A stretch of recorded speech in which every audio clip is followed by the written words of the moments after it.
Hey everybody, this is Linda Abraham speaking. I'm the president and founder of Accepted, and I want to welcome you today to get accepted to top MBA programs with low stats. I'm going to be presenting it.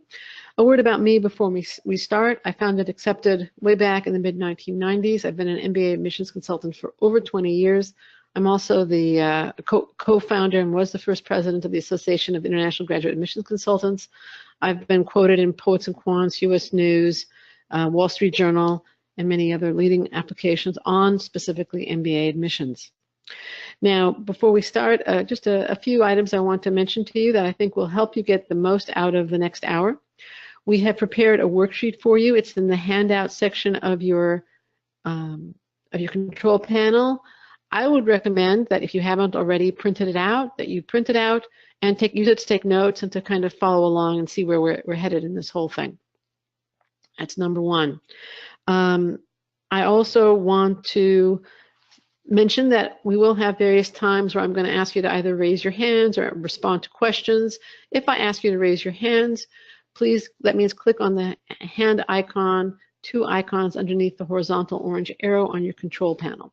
If I ask an open-ended question, that means I'm asking you to respond in the question area, which you think of as being for your questions. We're going to use it for that too. In the question area of your control panel, just type in the answer if I'm asking a question, or type in your questions when you have one. There's going to be a very brief contest at the end of the webinar. Pay attention, and you'll be able to win a copy of the book that I co-authored a few years ago. Let's test the hand-raising function, okay? I'd like you to raise your hand if you are here because you want to earn an MBA to enhance your career and achieve lifetime professional goals. If that's why you're here, please raise your hand.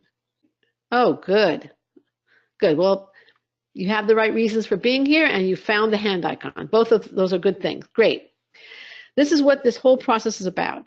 It's about getting in and earning an MBA, but it's really about much more than that because the MBA is really just a bridge to where you want to go. It's part of a much greater goal. It's a means to an end. It's not an end in itself. Now, I'd like to start with a couple of getting to know you questions. I'd like you in the question area to tell me where you're located, city and state if you're in the United States, city and country if you're outside the US. And again, that would be in the question window.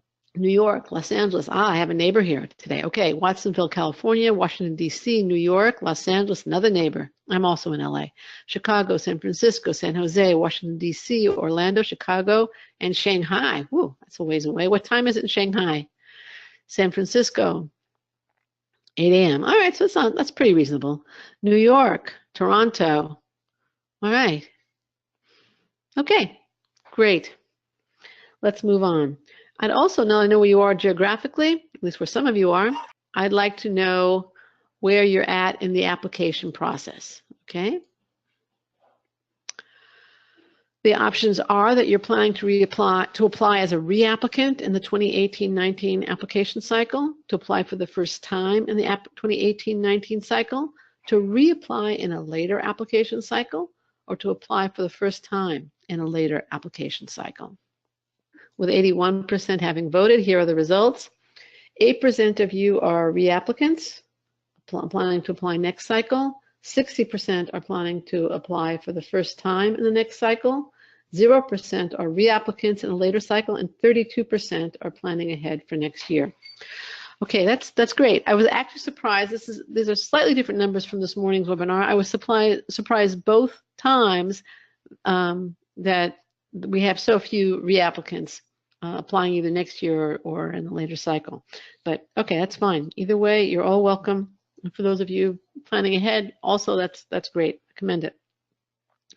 Now I'd like to know, what are you concerned is low? And the options are GPA, test score, or both. Because we have a fantastic audience and 85% of you participated. And the results are 39% GPA, 39% both, and 21% test score, which means that in comparison with this morning's audience, which was also slightly more international,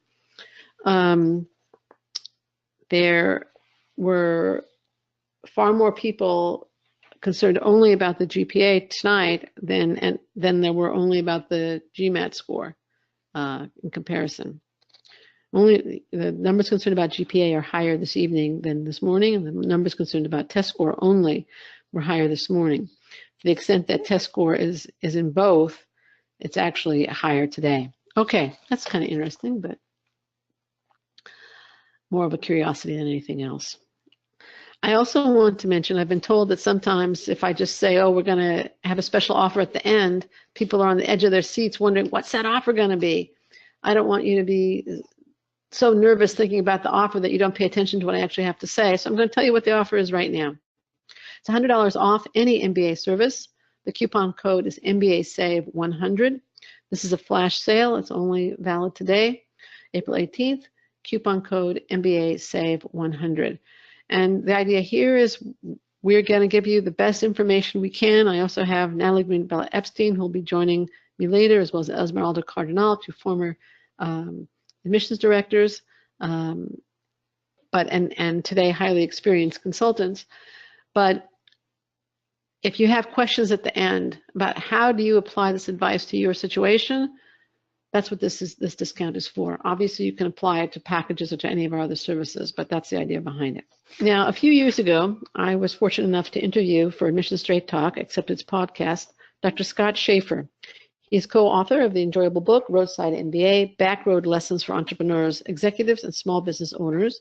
He's also a columnist for Inc. magazine. In the book, he and two other economics professors, who all started their professorial careers at Kellogg, decide to explore the world of small business and see how Main Street implements economic theory. The book is a collection of case studies from Main Street, and the three professors use those case studies to elucidate, again, basic economic theory. In the process, they, or at least one of them, coined Mazzio's Law, and that is that the right answer to every strategic question is, it depends. Mazzio's Law could easily be applied to MBA admissions because in looking at GPA or test scores and sometimes the amount of work experience and attempting to analyze them, my response so frequently is, it depends. And much like the professors who traveled thousands of miles from Alabama to Idaho and lots of places in between, I have discovered that the answer to many of the questions I'm asked is, it depends. So let's explore some of the factors that determine what actually are low stats and what to do about them. So in this webinar, just so you know what to expect, we are going to focus very much on the GMAT and GPA. Yes, the GRE has become more common in the process, but I still think that roughly 80% of applicants are applying with the GMAT or close to that number. I realize that the GRE is of increasing importance. I will touch on it here and there, but the focus is going to be the GMAT. You can use a GRE comparison tool, which I have on the screen, to translate some of my comments for the GMAT to the GRE, if that's what you're taking. By the end of the hour, we will have answered two key questions. What defines low? What determines if your stats are low? And what to do if you have low stats? I'd like your opinion now. Why are these numbers important? Why do schools weigh and heavily your GPA and your test score? In the question window, please. They're indicators of whether or not you can keep up with the course load. Exactly. 100% right. Exactly. Tamika, you also have it. Right. Nicole, that's okay. You guys got that one. Schools want to admit people who can do the work and thrive. Now, why do you need both? Because test scores show that you have the raw intellectual ability, and sometimes I like to say the head or the front end, and grades show that you have the discipline and the ability to apply yourself in an academic setting. You have the back end or the rear end to sit and study. Schools don't want people who are going to struggle or flunk, as you'll see from this quote from the Chicago Booth website.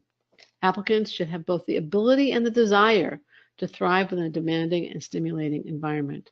The test scores show that you have the ability and the ability to discipline, and the grades show that you know how to, or you have the desire to excel, to thrive within a demanding academic environment. And really, the foundation of a good application is showing the schools that you can do the work. What are some factors that need to be considered in determining if your grades or test score are low? in the question window, please. Your major, okay. School average in the 80th percentile for GPA and GMAT scores at the school year it's applying to, exactly. The major and school, right? Years out of school, that can be a factor, yeah. External reasons, I'm not quite sure what you mean by that. But, okay, let's move on. In a nutshell, there are two overarching categories that you need to keep in mind when you're trying to assess whether you really are dealing with low grades or low test scores, low stats, and whether you have an issue here that you have to address. Two overarching categories. The first one is the schools you are applying to, okay? And that's, sometimes people talk about low stats in a vacuum. It's a mistake. It really depends on the schools you're aiming for. A 680 GMAT score is low, is a low GMAT score for Stanford, Wharton, and Harvard, which all have average GMATs over 730, and Stanford recently hit 740, according to its website.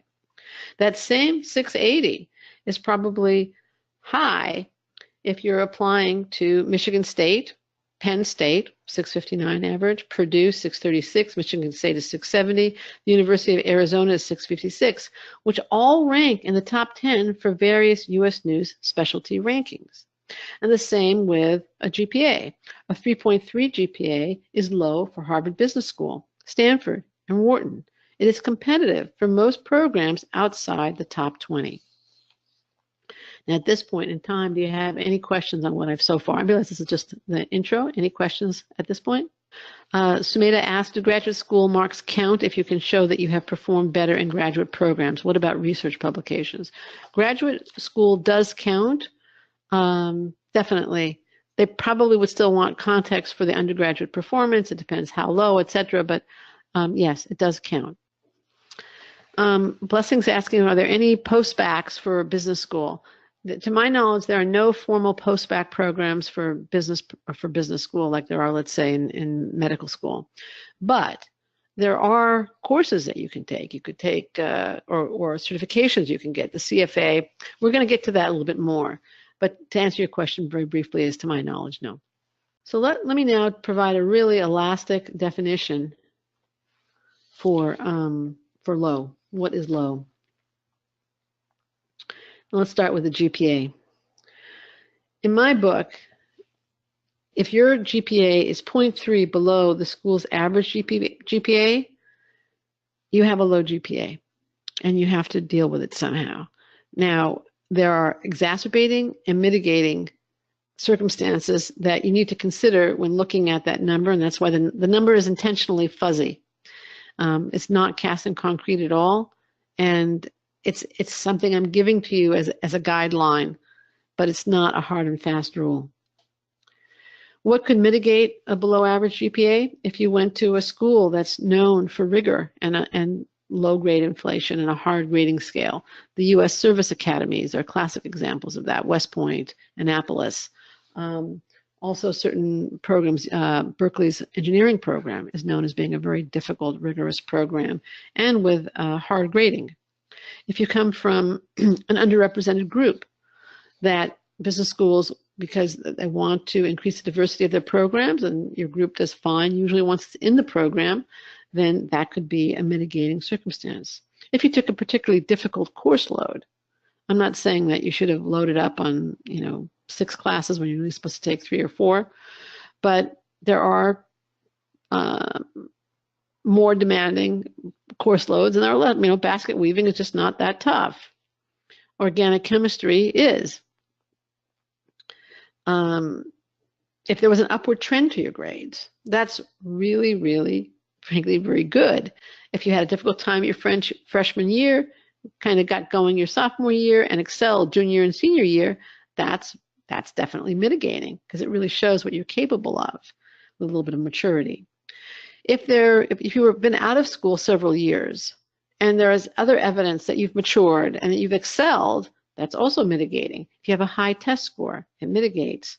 If you have a demanding work, that would also mitigate. And if you had to work as an undergrad, that also is a mitigating circumstance. And then there are also circumstances beyond your control, which could be, again, that you had to work while you were an undergrad, or if there was illness. if you were in a car accident, if there was illness, and maybe you had it was very difficult for you to study, or you had to stop at a certain point, or your grades suffered, those would all be mitigating circumstances.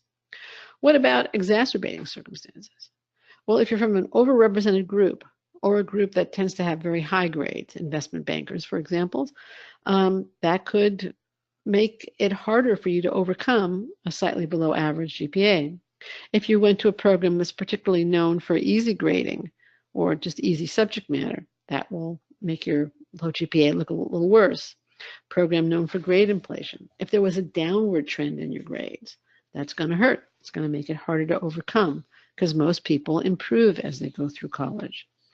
If you have a low GPA and a below average test score for the schools you're applying to, one is basically reinforcing the other and might just convince the schools that you can't really handle the academic demands of the program. The lack of progress on your job or challenge in your job, again, that would be a problem. So that's looking at the GPA. What about the GMAT test score or any test score? Here's a rule of thumb for the GMAT. If your overall score is 30 points below the school's average, or at or below, I would say, the 80th percentile average for the elite schools, or the individual average scores, if you're, that's a little bit harder to measure, but I would say that if you're, you can't ignore the individual scores. Again, that's a guideline for you. It's not cast in concrete. And it's just as elastic as the 0.3 guideline I gave for the GMAT, for the GPA. What would be extenuating circumstances here? If there was external stress, noise, construction outside the test center, if there was an earthquake in the middle of your test center, I am in Los Angeles. If you got sick at the time of the test, that would also be an extenuating circumstance. If there was a difficult family situation that you were dealing with at that time, that was just adding to your stress. But the truth is that these reasons and these mitigating factors are not as compelling as the ones for the GPA, because you can always retake the GMAT.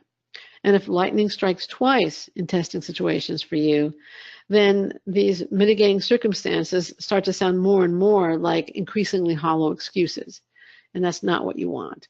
So again, the best thing, that the GPA, everything else that I was saying, high GMAT, retaking courses, etc., they can definitely help.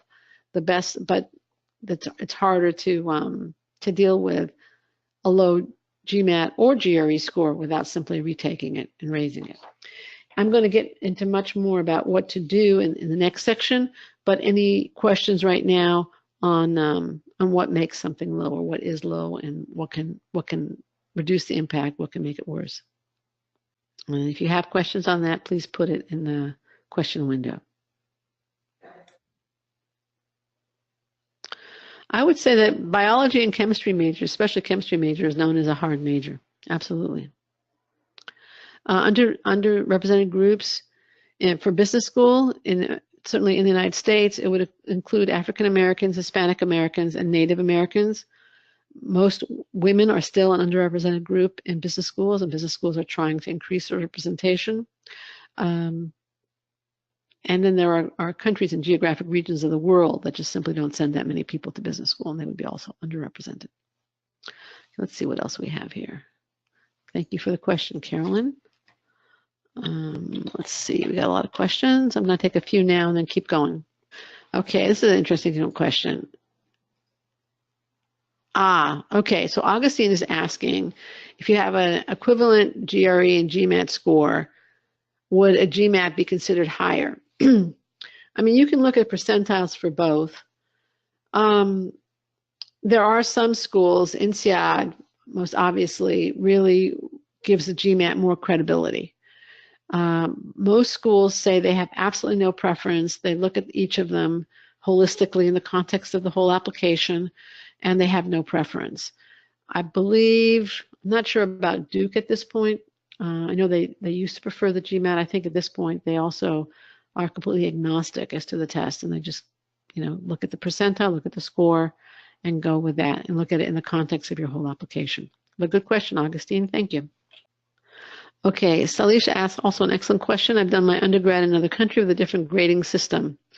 I guess a 10-point scale. How is the conversion done to a 4.0 scale? There are sites that will allow you to will translate your transcript and your GPA. ECE is one of them. I think that stands for, I forget what the first E, Educational Credential Evaluators, and then there's WES, and again I forget what the acronym stands for, but those are both very credible credential evaluators. At the same time, it seems to me that when they translate the grade percentage, it tends to be a very harsh kind of translation, and the GPA ends up being lower than I would assume, just seeing a lot of GPAs over the years. So realize that if you were considered an excellent student in your country, then the schools will know how to interpret your GPA and your transcript.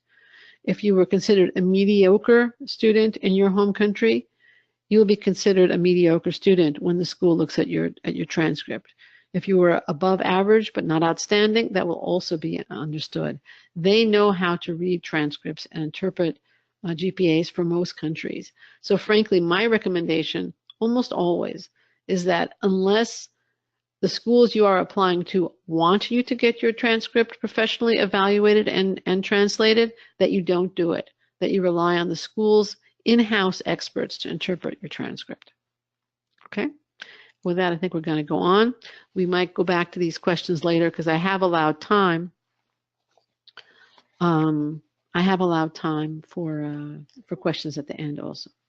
All right, so what to do if you determine that, yes, you are dealing with low stats, given the schools you're applying to, given your test score result, and your GPA. Well, let's first deal with the GPA. What do you think you can do about a low GPA? In the question window, please. Take classes like accounting. Very good, Tamika. Use optional essay to explain it. We're going to get to that in a minute, Caroline. Supplement with a course. Quite possible, Stephanie. Retake classes you did poorly in. Excellent, Blessing. Master's degree. That's sometimes, yeah, that's a good one, Dom. Okay. All right. You can't go back and change it, okay? Unlike the GMAT, you can't go back and change it, or the GRE, but your overriding aim is at this point in time to show that you can excel in an academic setting and that the circumstances that contributed to your low GPA either no longer exist or that you now know how to deal with them. Obviously, if you're going to blame immaturity in your freshman year, you know, it's 8 or 10 or how many years later, you should be able to show them that. The other way to show them is to, as many of you suggested, take additional classes and earn A's in them. You can retake business-related classes or quant classes where your grades were poor, or you can simply take, for the first time, business-related classes that will prepare you for business school and show them that you can handle it, get A's in them. And classes would include statistics for business, accounting, economics. Those are probably among the most common ones. If relevant to your goals, you may want to consider getting a certificate like the CFA, because that would show that you know how to study. If relevant to your goals, there are actuarial exams, there's the CFA, there's the CPA. That's a very demanding course of study. These are all business related, and again, getting those certifications shows that you know how to sit and study and excel.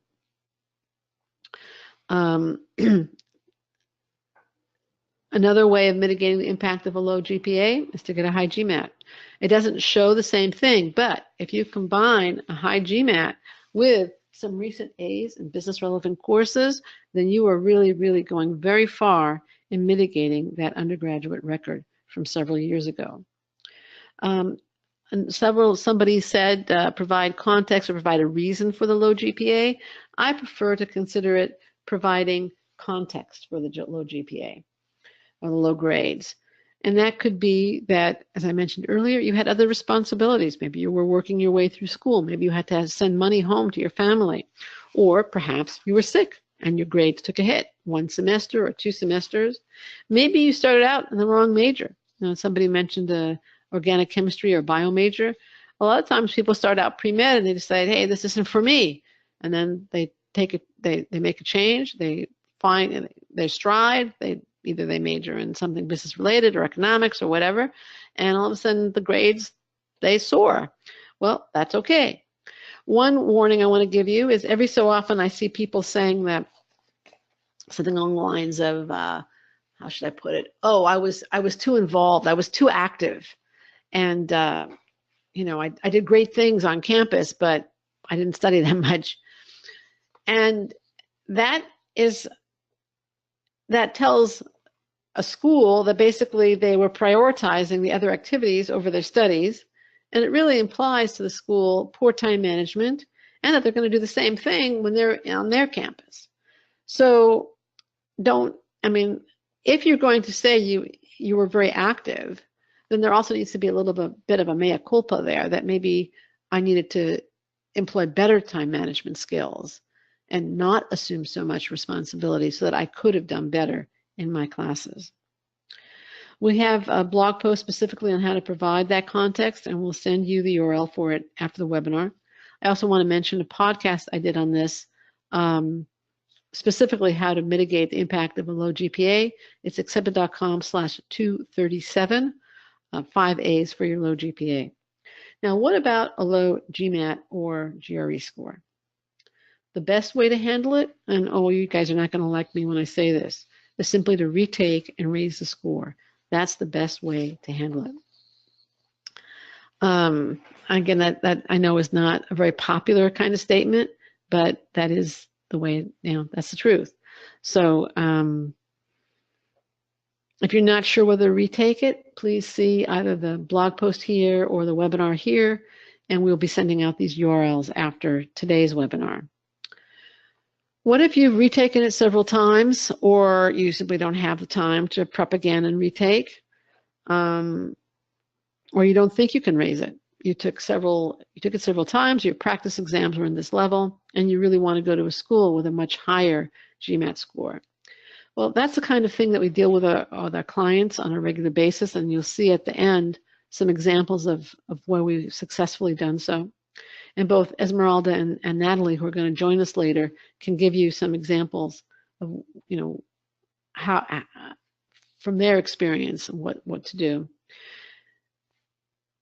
If you can't take, or you haven't been able to raise your score,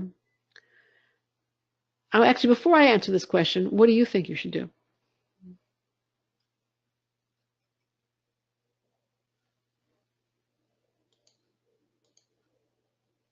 Try the GRE. That could be one option. Yeah, that's possible.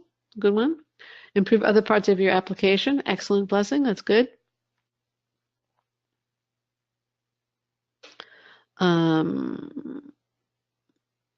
Yeah, that would be. You want to submit the test score that you're that presents you at your best. That's for sure. Anybody else? Ideas? I didn't say an acceptable GMAT. What I gave you was a rule of thumb for a low GMAT, and I said basically 30 points or more below the school's average. Okay, so acceptable GMATs might be lower, but I think when you're 30 or more points below, then you're starting to talk about a low GMAT score. Okay, letters of recommendation, that's one thing. Yeah. Okay, let me give you my ideas here. High grades in business classes and demanding work experience do mitigate somewhat, but let's just go through it a minute. What if the quant score is low? What if it's the issue? Can you provide other evidence of quantitative ability? It could be your work. It could be your undergraduate coursework. It could be something that you do now, like mbamath.com. It could be taking classes like statistics for business, accounting, calculus. I mentioned that earlier. If your grades are good and it's just the GMAT or the GRE, consider massive open online courses. This is not exactly a massive open online course, but HBX Core is excellent and credible. Rotman will waive the GMAT for all who pass the 3 levels of the CFA. And you can also, as I guess it was Jatonia mentioned, I apologize if I mispronounced your name, ask recommenders to provide evidence of your quantitative ability. They don't have to talk about your GMAT score. They can just say what a great job you did on this very demanding analysis that was required. If your verbal score is the issue, take classes in communications and English for business. Make sure your essays are very well written. And again, that's something that we work with our clients on. Join Toastmasters and work on verbal and presentation skills. And again, ask your recommenders to comment positively on your communications ability, to mention an example of when you negotiated particularly well a deal, or you wrote a really, really good report, something like that that would show that you really do know how to communicate. Your goal here is to present an application that in totality shows you with desirable strengths, leadership, initiative, and an ability to contribute to your class, school, and school community. These attributes can compensate for somewhat below average stats. And again, this is something that we work with our clients on constantly. I also want to emphasize that you, or those of you who have low stats, like all other candidates, you can't just focus on mitigating this negative. You must convince the admissions committee to not only to overlook the weakness, but you must create a compelling case for acceptance. It's not just about mitigating the weakness. It's about saying, I'm going to be a fantastic member of this school's community. I'm going to do great things. I'm going to make a difference. Ability to do the work is necessary, but it's also an insufficient condition for acceptance at top programs. You need to present these positive reasons for acceptance. And I think this was best expressed by Dr. Andrew Ainsley on an accepted chat several years ago when he was Senior Associate Dean of the MBA program and Associate Professor of Marketing at UCLA. He's currently the Dean of the University of Rochester Simon Business School. And he said, a little bit more than that quote, if I'm missing this or that, is that a problem? I think the bigger thing for applicants to realize is that what we are looking for are signs of something exceptional. It's not as though we are hunting for the negatives. We are really hunting for the positives.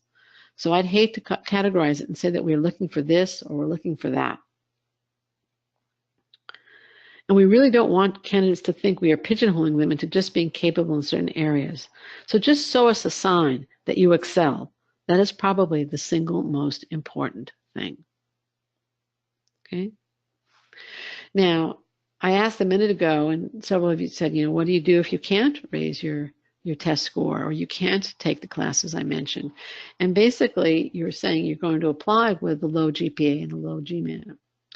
Well, there are circumstances when the numbers are probably just too low to mitigate, or to be confident that you can mitigate, especially for the most competitive programs. So if both your GPA and test scores are significantly below average for the schools that you're applying to, and you can't improve or your test score or take additional classes or raise your grades, you can't take the steps that I outlined because of time restrictions or other responsibilities or simply lack of desire, I would then recommend that you apply to one or two dream schools, but most of your applications should be to programs where you are competitive and that support your goals. Now, you can turn to one of our consultants for help in providing that advice on what schools you should go to. We're happy to do that on an individual basis. We also have a free download that you can get this guide, Best MBA Programs, the guide to select the right one. So it depends is a really common reaction to a lot of questions about both where to apply and how to apply. I hope you see why now that it depends is so often the answer to questions about low stats specifically and MBA admissions in general. And that's one of the reasons that individual advising and consulting is so important. But let's review a few of the factors it depends on. What are the two overarching categories or factors to consider when determining if your stats are low? The two overarching categories are your target programs and the rest of your profile. You can't look at these numbers in a vacuum. Okay? Next question. What are 3 things you can do to mitigate a low GPA? Right. Augustine wrote, take alternative classes, take rigorous certification exams, 3, demonstrate maturity and promotion on your job. Tamika said, take extra classes, explain an essay, or retake the GMAT. All good ways. And Sumeda wrote, GMAT, graduate degree, MOOCs. Okay, those all work. Those are valid for mitigating, you're very welcome, a low GPA. And I'm not going to give a, all right, I will. What is the best way to handle a low GMAT or GRE? First one. All right, here, yes, retake. First one was Rainier. So yes, many times the answer to how can I get accepted to MBA programs with low stats is, it depends. I've gone through mitigating and exacerbating factors, but at the end of the day, the fact remains that you may not have the experience to assess and weigh the mitigating and exacerbating factors. You may overestimate your qualifications and end up with a fistful of rejections by applying to programs that you don't have a good chance of getting accepted to, or you may underestimate your qualifications and reject yourself from programs that may have been happy to consider and admit you, and you'll see an example of that in a minute. Even if you apply appropriately, you could lack the confidence in your ability. You could lack the confidence in your ability or the know-how to make that strong, compelling case for acceptance that I mentioned a minute ago, so that you don't end up persuading the schools to overlook a blemish. You might rather persuade them to overlook a blemish, but you don't convince them that you're going to be an asset on their campus. These are the issues that we address constantly with our clients as we help them overcome that low GMAT, GRE, GPA, or whatever. We've guided applicants with low GMATs and low GPAs and low GREs to programs where they can get accepted and thrive. We've also helped applicants with below average GPAs and test scores to get into programs where the average test score is 50 or more points above their score, even when their GPA isn't stellar. And we've done the same with applicants who had below average GPAs. Look, let's face it, applying to top MBA programs isn't easy, especially if you're dealing with a low stat or two. And the application process, well, it's not a one-time event or a sprint. Again, it's a process. Some would say it's a marathon. It's a process that lasts for months. We know it's hard and long, and many times you're going to find yourself scratching your head and wondering what to do. Can you identify with that? Is your head a bit itchy now as you think of that? You can turn to family and friends who will kindly do their best to help you, but who also may not know more than you do, or perhaps base their advice on their own individual experiences 5, 10, or more years ago. With your professional future at stake, and with the additional burden of a low stat or two, you shouldn't rely on amateurs. You should turn to accepted professionals with years of experience in MBA admissions on both sides of the admissions desk. We can guide you, answer your questions, provide needed constructive criticism, and help you put your best foot forward. In addition to improving your chances of acceptance, having an accepted mentor at your side can save you time and reduce your stress. Here's what you get at Accepted: access to expertise and experience in the MBA admissions process, and specifically in dealing with negatives and bringing out the positives. Options so that if you only need a little bit of help, you get that. If you want comprehensive, starting from scratch kind of assistance, that's what you can get. You get one advisor dedicated to helping you, to getting to know you really well, helping you tell your story, whatever your stats. And most of our clients say we really save them time. Candor, a mentor, and objectivity combined with decades of experience in MBA admissions. Now, some may say, isn't Accepted expensive? And we're definitely not a cheap service because of the quality of our staff. However, there are also expensive risks associated with not using Accepted. Reapplication, $250 per application. Additionally, you have reduced pre-MBA earnings. Potentially, you could have gone into a better program with higher lifetime earnings. All of these are risks out there that applicants tend to underestimate. But enough from me. What do our clients say? All right, here from an applicant accepted to Duke Fuqua. I just got a call from MIT Sloan. I was accepted. MIT is definitely my first choice. Frankly, it was my moonshot application. I never would have thought that it would actually work out.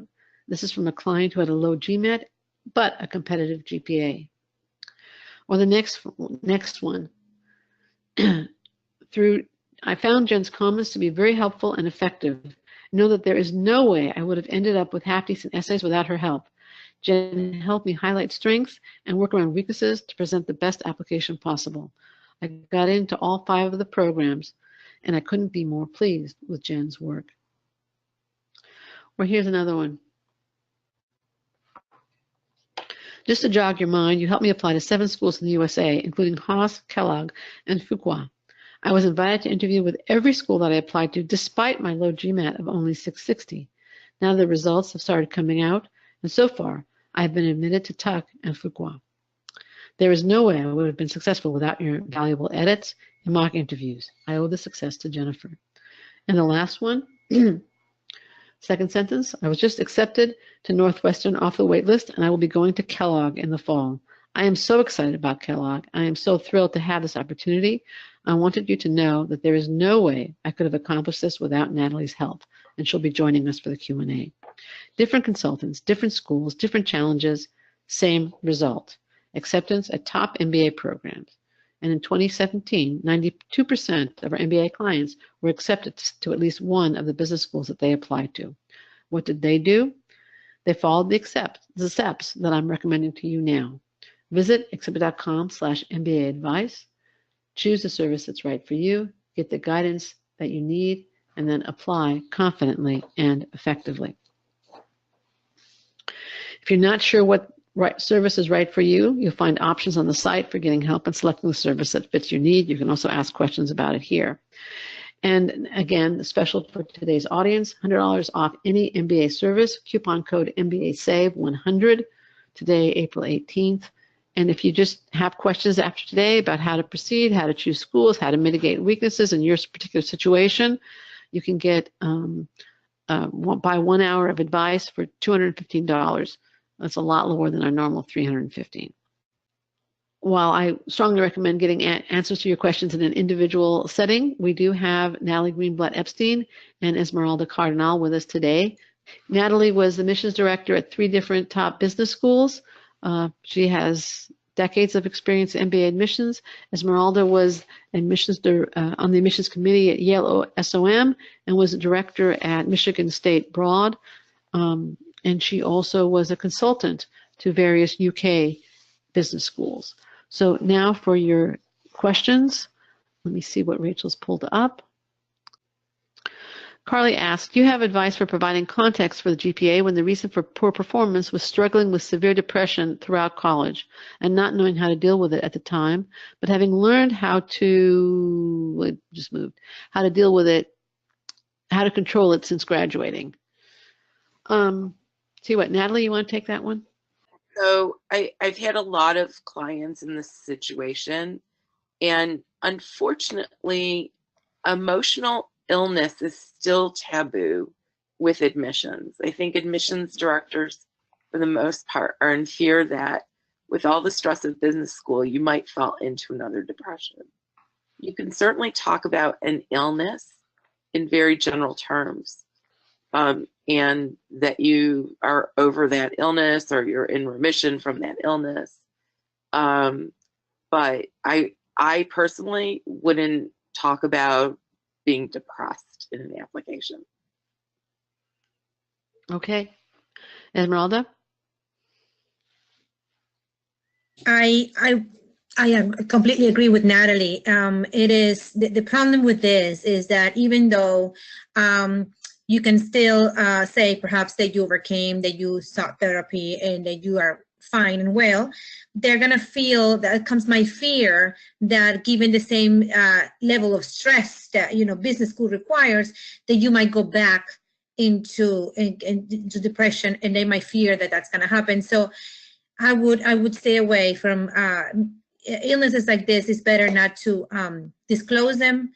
I would just merely talk about having poor GPA, how you admit that your GPA is less than stellar, and that how maybe talk about in the optional essay in ways that you can demonstrate either with a strong GRE or strong GMAT courses, etc., how you can demonstrate evidence that you can actually excel in the classroom without giving specific reasons for the low GPA. If the problem that we're talking about is something like a more of a physical in terms of, like, let's say arthritis or something like that, then it's something different that you can. But I agree with Natalie that this still, sadly, still pretty much taboo in business schools. Yeah, and to Esmeralda's point, you know, you can take classes to try to mitigate the GPA that you have from undergrad, just to make sure that the admissions committee understands that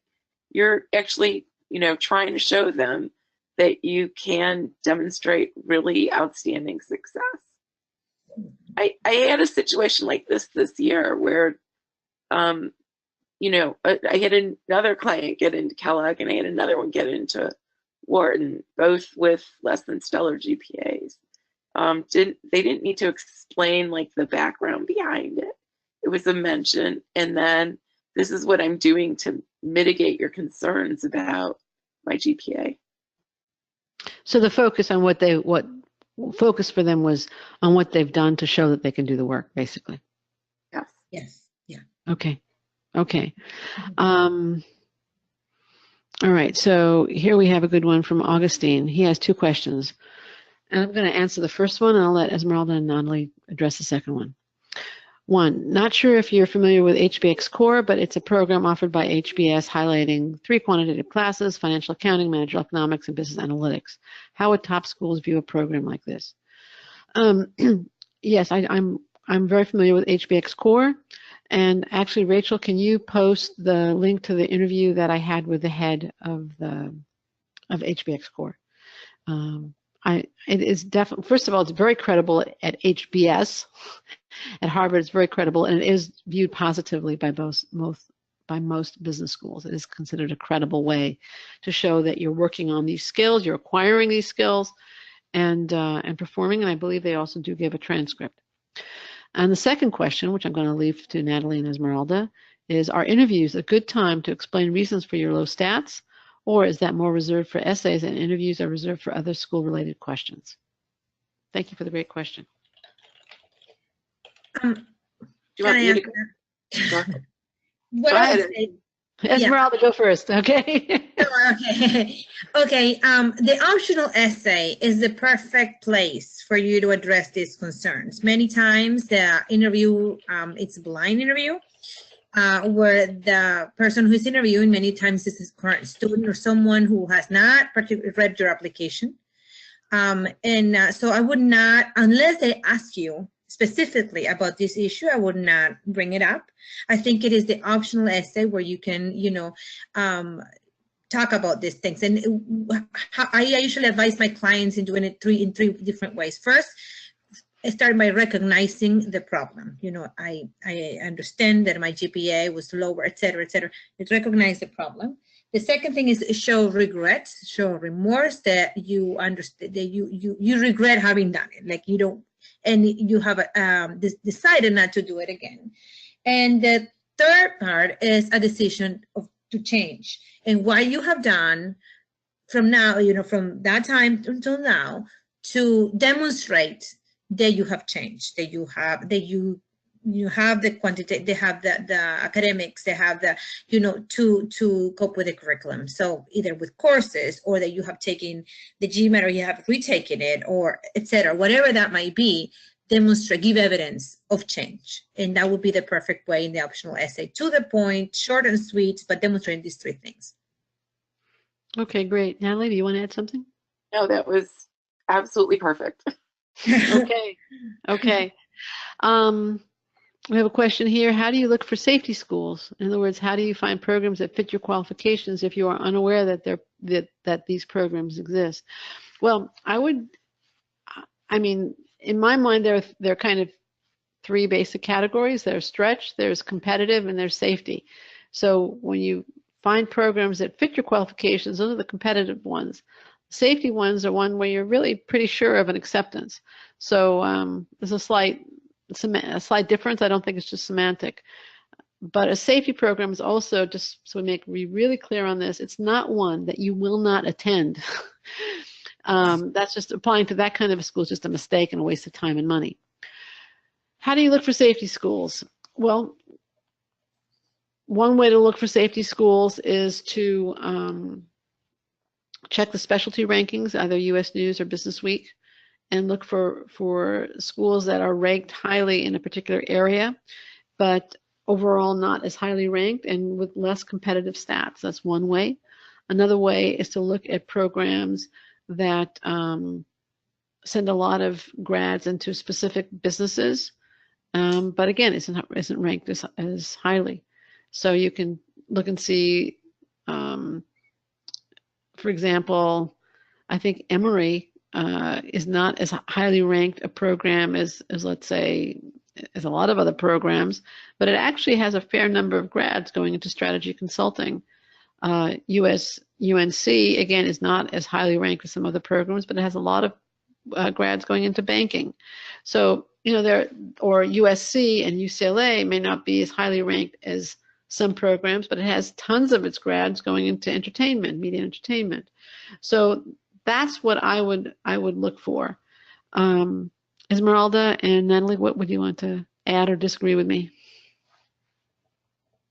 Natalie, you want to go first this time? Sure. So I just had this question from a prospective client, same sort of thing. He wanted me to look at schools that might be safety schools for him, and we did start out with the specialty rankings. But the other thing, there's so many schools out there, and I have like knowledge in my head, in my database up here, that, where we might find a match for you. But I think the key thing is then to do further research on that school, see if the culture fits what you want to do. Linda, when you're talking about UNC and USC and Emory, you're still talking about top 25 That's schools. That's true. But there are others that are lower ranked. Right. Babson, I think, has been ranked #1 for entrepreneurship for as long as I can remember.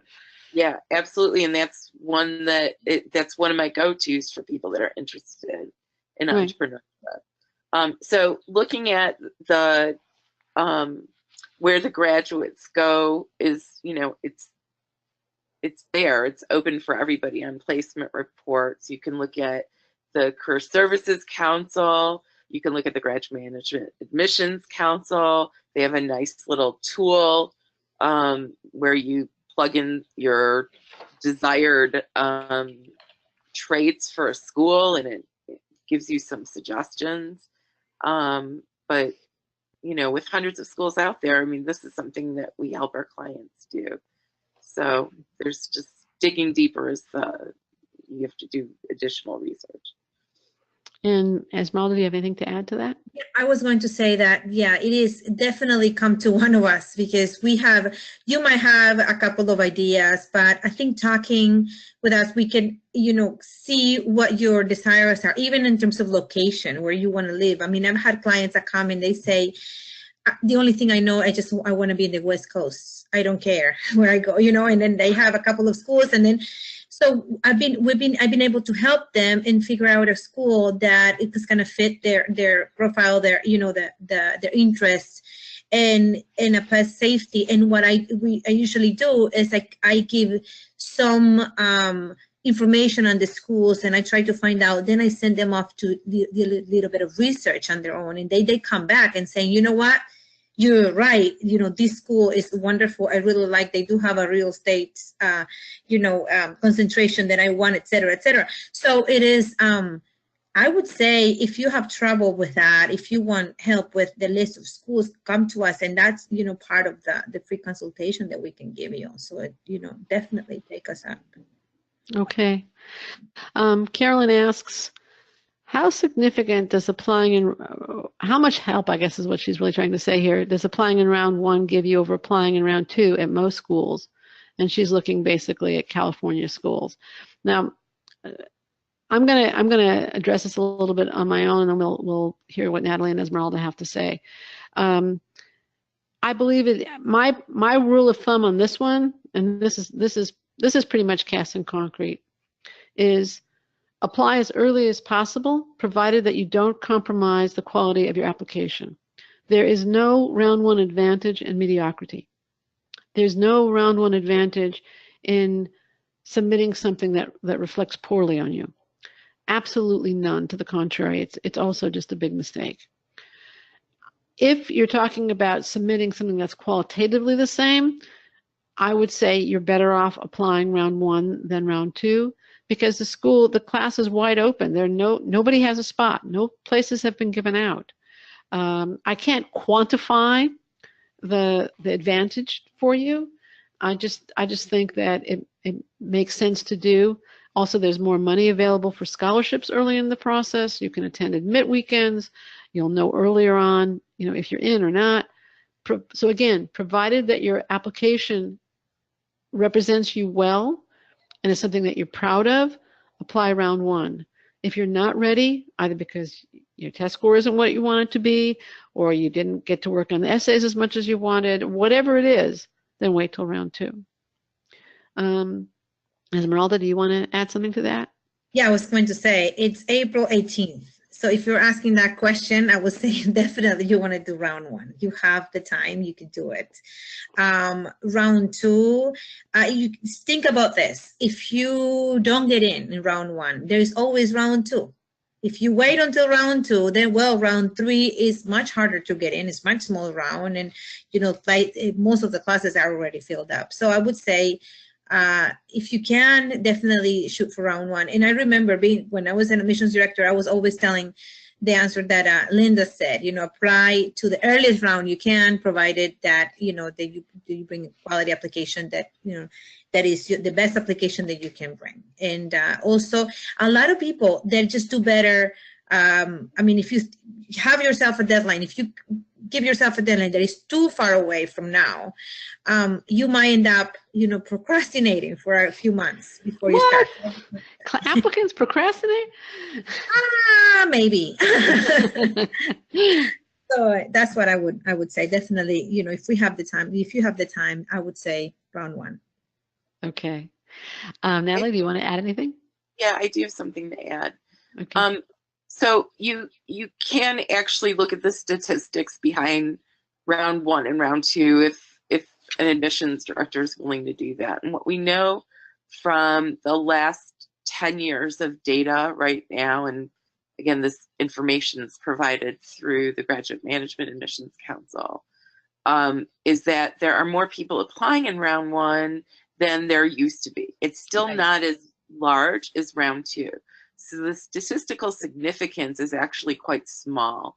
And I wrote a blog post a few years ago about, applying in round one versus round two. And, statistically, you're not going to have that much of an advantage. Linda laid out the advantages. You hear earlier, psychologically, because there's, no other candidates that are admitted yet. There's this openness in round one. The big exception to that rule is schools that have rolling admissions like Columbia. Right. And for Columbia, applying to their early admissions program, if you are certain you want to go to Columbia, is the best bet for you. There is a huge statistical advantage in applying to Columbia in early decision if you know for a fact that you want to go there. And if you don't know for a fact that you want to go there, still apply early. They will review you as soon as they're done looking at early decision and the January term candidates, assuming that you're applying for their fall term entry. And and they let you know within 3 weeks of applying whether or not you have an interview. So that's a good thing if you get an interview. And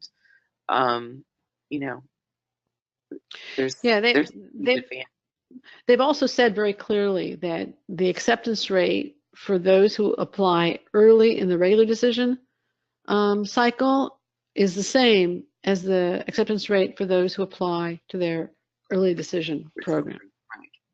So if you are applying to Columbia, thank you for that, for adding that. All right, a couple more questions. This one from Dom. When would you recommend an applicant get a master's degree rather than just taking a few business or quant classes? Natalie, you want to take that one? I'm not sure I understand the question. Is the question an MBA versus taking a few classes? No. One of in the course of the webinar, I said that one of the things people can do to mitigate the impact of a low GPA is take additional classes and earn A's in them. Okay. And I think what Dom is asking is there an advantage to getting a master's degree, and when would we recommend a master's degree? I personally would only recommend a master's degree if you needed that master's degree, if it was going to provide you with an advantage professionally. I would not recommend a master's degree solely to boost your GPA for MBA admissions. Yeah. That's my personal opinion. And in fact, Linda, it can be disadvantageous to get a master's degree that's similar to an MBA, like where there's a lot of overlap between the core and what the candidate is planning to take in the MBA program, in the master's program. So like a master's of management that is offered by a lot of schools, or a master's in finance that is offered in a lot of schools, could be a disadvantage to you as you're applying to programs where you can waive out of a lot of the coursework, because those schools might not have enough electives for you, and it could, come back to haunt you in the end. Right, but at other programs like Cornell's accelerated program or Kellogg's 4-quarter program, it could It's actually a be a plus, so. But I think you're raising an excellent point. Esmeralda, do you want to? And Anna, did you want to? Can I back go up ahead. Go ahead. On the Cornell program? Sure. That was one of the programs that I was director for. Sure. And the accelerated program requires a master's degree, but not in business or business-related subject matter. It's in science or technology. But they've broadened the categories now. So they are like taking CPAs are eligible for the accelerated program. And there are like Vanderbilt, if you did your master's in management from them, I think you only have to do, you can take 1 year and you'll get the MBA. And I think there's some other programs that have that also. But I think the point that we're both making is that the master's degree can be a double-edged sword depending upon where you want to go, number one. And number two, it's very expensive and time-consuming. And schools are going to look at it and they're going to say, how does this fit in? How does this and the MBA fit into your overall professional plan? Yeah. So if it makes sense, it may help. If it doesn't make sense, it could be something that's going to say, hey, why do you need an MBA if you have this? So that's I think certainly that's my view. I think Natalie's maybe a little bit more negative to it. Esmeralda, do you want to add something? No, I completely agree. Especially if it's similar. They're going to be questioning your goals, your motives, and you collecting degrees, or you're really interested in the MBA program. So there would be, I think it's going to do more damage than good, unless it is something, very specific. Like I had a client who did a master's in business analytics and then she went for the MBA. That's different, But if it's like master's in management and then an MBA, then you're talking about, similar. Right. But of course, if it's a non-business related master's, absolutely. Yeah. And again, but it's to your point, Linda, it needs to move them professionally. Yeah. Great. Or I'm supposed to interview somebody for Admission Straight Talk tomorrow. I'm interviewing 2 people tomorrow for Admission Straight Talk. One is an MD who just got an executive MBA. Another one has a master's, I think, in design, and now is in the MIT Sloan Fellows program. So the degrees are very different degrees in both cases, and they're complementing each other. But I'm going to take one more question. This one is from Travis. What about an overall very low GPA, but upper division 3.5 plus? How do you get them to notice this earlier in the application process? So you must have really had a rough time the first 2 years to end up with an overall 2.6. But Natalie, do you want to address that?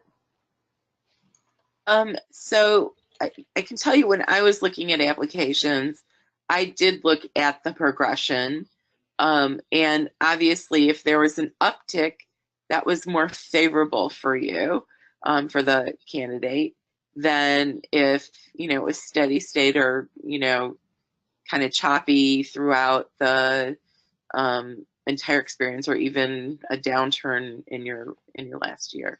Those kinds of things need explanation. So you do need to explain why the first 2 years were challenging, more than challenging for you, and how you were able to overcome it and really succeed in the last year. So obviously pointing out what you were able to accomplish in the last 2 years, I think, is really important. It gets back to the context that I mentioned.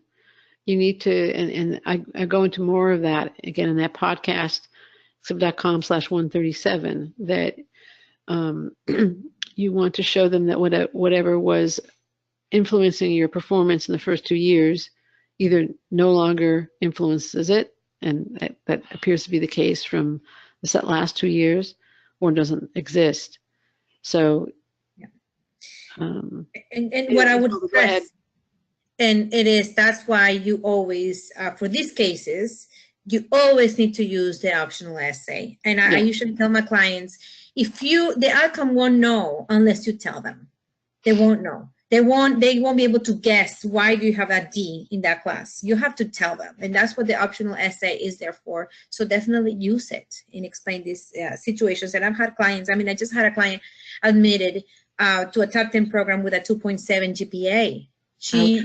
The optional essay very well explaining. Of course, then she had a good GRE, but still a 2.7 is a 2.7, and she was still able to get in. So the optional essay helped.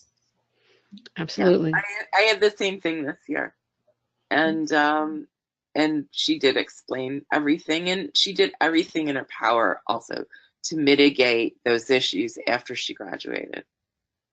Okay. We also have another question here. This will be the last one. Is your consulting online, or is there the option to do it in person, provided there are consultants in the same location? I would say 98% of our clients work with us exclusively online. However, if the client is located in the same city as the consultant, they do end up meeting, and they usually enjoy it. The consultants enjoy it. But most of the time we work exclusively online using video conferencing, phone, email, and all the tools that are available to us today. Natalie and Esmeralda, do you have anything to add to that one?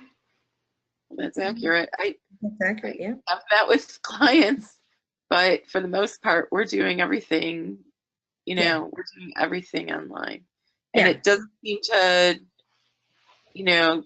everybody has a busy life too, and we're able to work into your schedule much more easily by not having to battle traffic.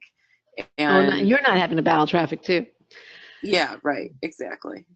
When I first started Accepted, it was the mid-90s, and the internet was most of you will not remember this. The internet was not the popular medium that it is today, and most of my clients did come to me. And at a certain point in time, and believe it or not, we were using fax machines at the time. At a certain point in time, I realized that if it was going to take them more than half an hour one way, it really just wasn't worth their time. And they would come to me, so it didn't make any difference to me. And I just said to them at some point, I said, listen, I'm happy to meet with you, but it's I don't really think it's worth your while. And at that point, we started doing much more, again, using the technology of then, fax, telephone, etc. Dom, you're very welcome. I'm glad you enjoyed the podcast, and I really appreciate the feedback. And with that, I want to thank all you applicants for your time, your questions, your answers, and your attention. I want to thank Natalie and Esmeralda for joining us today. I want to share one last thought and story before we close. And Esmeralda, I think you're going to really enjoy this one. Applicants, your low stats are part of your past. The MBA is a bridge to your future, and you don't have to let your past define you or limit your future. Determine if your stats are low. If yes, try to change them. If you can't or don't want to, consider other schools that will help you achieve your goals. But in all cases, make that positive case for acceptance when you apply. We worked recently with a client, and it was actually Esmeralda's client, who had low stats and was extremely frustrated to the point where he actually got sick. He couldn't get his GMAT above 650. He was struggling and floundering. English is a second language. However, when he got accepted to a school that he only considered reluctantly because Esmeralda encouraged him to do so, he fell in love with it. And he wrote the following to Esmeralda after he was very happily accepted. Nobody said it was easy, and it's been a hard year, but I want to share with you these words because you have been a cornerstone to bring my dreams closer.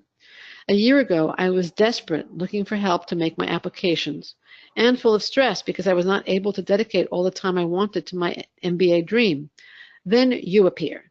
For the first time, I was able actually to count, he says with, but I think he means on someone and to find some guidance during the process. It was the first time that I heard about Georgetown and the world full of possibilities. I want to say thank you from the bottom of my heart and highlight some of the aspects that I consider make your advice unique, sincere, and incomparable. It's not about making the essays. It's about discovering our strengths and sharing them. This is a service of excellence.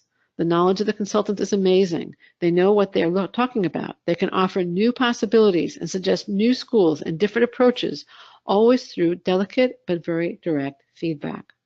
The level of commitment is incredible, and I never felt alone. I have to be honest, it's not easy to pay because it's a lot of money, but it totally deserves it. The help is fantastic. Finally, I would have to make a special thank you to Esmeralda. Thanks to Esmeralda, I never felt like a client. I felt more like a student in a school in which my teacher really cares about me. Now, I'm going to suggest to you that you do what this client did and what so many others like him and like you have done.